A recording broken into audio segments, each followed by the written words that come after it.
welcome to this edition of Healthy Habits. I'm Amy Davis. Today our guest is registered dietitian and healthy aging expert, Jeanne Peters, and today Jeanne is going to talk to us about the different medicinal and culinary uses of the lavender plant. Jeanne, welcome and thank you so much for being here with us today. Glad to be back. Now I've got to say, I don't know about some of these uses you're going to discuss with us, but I know that personally I already love the lavender plant. I love it mostly for its smell, and just recently I've been experimenting with the lavender essential oil and rubbing it on my temples for headaches, inhaling it at night when I need to relax and sleep, putting it in my tea. So could you go ahead and start right away with sharing maybe some uses that we're not really aware of? You just named a couple of them that are fantastic. I mean, one of the most important ones is that it's an antiseptic. So you can use it on burns or on bug bites or something in which maybe there's an infection. It's an expectorant, so it'll help you bring up, congestion. It's a nervine, so it helps to calm us down. It's probably one of the most loved reasons for using it. It's also culinary. It's got some wonderful culinary properties. And then the last one is that it's analgesic, so it's great for pain relief. When you've got pain, you can put this on. And I know that there's a lot of different ways that you can use it. Yeah, so will you go ahead and show us what some of this is? Couple things. So first of all, I have the plant growing. This plant grows amazingly well here in El Segundo, but it's also something in which if you didn't want and you didn't have the plants, you can just get the essential oil. Mm-hmm. And so you can pick this up at any market. Typically a Whole Foods type market is going to have that. And this is great to actually have two bottles, one for your kitchen, one for your medicine cabinet. Okay. So let me show you a couple things that I do. First of all, the oil by itself, like if I had a bug bite, I could literally just put it right on the bite and rub it in, and it works direct. So you can use this directly on your skin as long as it's not broken. Okay. You could put it into a carrier oil. So here's jojoba oil, or even just olive oil. Now, what exactly is the purpose of the carrier oil? Carrier oil is just stretching it because this is very concentrated, so putting it into a carrier oil. So for example, I might take 10 drops of this and put it into a half a cup of carrier oil, olive oil or jojoba oil or coconut oil, and then that becomes something in which you can use it as a rub.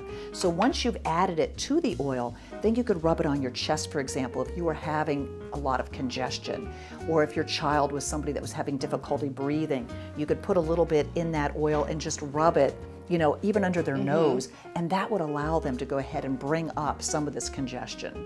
Another way that I like to use it is if I'm going on a plane ride and I don't want to have all that, germs, yes. I'll just put some on a cotton ball and just keep it, maybe like under my shirt and be able to smell that from time to time, and that's fantastic. Plus, it's a nervine. Mm-hmm. So if you're the type that gets a little nervous when you're taking off. Like me, I don't like flying for the first hour. So this is perfect. Or if your kid is getting ready for an exam the next day, this is a way to help them relax. And what are some of the different recipes that you're going to show us? Oh, sure.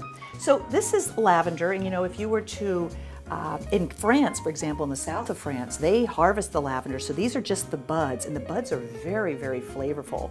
So you can use this, you could put a little bit of olive oil in with this, and then just rub it on top of a chicken, so it makes a fantastic rub. Gives it a slightly floral scent. You don't need much of this, Amy. A little goes a long way, but this mixed with some other herbs would make a great rub. And more and more chefs are now using lavender to help sweeten dishes. So for example, something like let's say maybe you made a cream dish or something, you could put just a drop of the essential oil in there. So you can cook with the essential oil. Absolutely. So a little goes a long way. In fact, I've made lavender tea.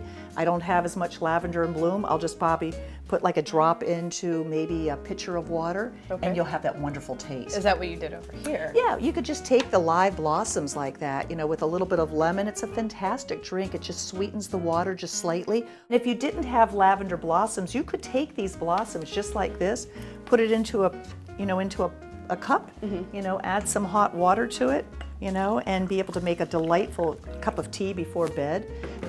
2 or 3 of these blossoms like that, let it steep.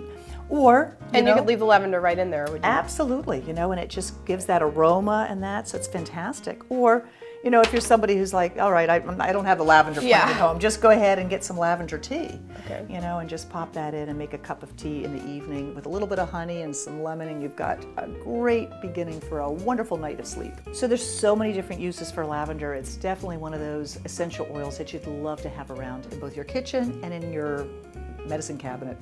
And what would you recommend we do? Like I grow lavender at my house, and so do you. Maybe some people do. It's just a flower for decoration. But I've never thought of actually taking from that and using it to cook or, put in my tea. So is it just as safe to do? Would you recommend it's less expensive to do it that way, or to go to the store and buy the products already with lavender? I'll tell you what, I love lavender so much I would do both. Lavender grows amazingly well here in El Segundo. So because of the Southern California climate is so similar to that in the south of France, this plant is going to grow well. Okay. So you do that, plus you get the essential oil because this is more concentrated. Okay, well, you heard it, folks. It's time to either grow a lavender plant at your house or stock up on the oil at your local store. Jeanne, thank you so much for all of these recipes and these ideas. I know I'm a lot more excited to experiment with lavender in my home, and I think other people will appreciate this. So Yeah, let's get started using more lavender. Thank you. Thank you. It's a pleasure working with you and learning from you. That's going to do it for this edition of Healthy Habits. We'll see you next time.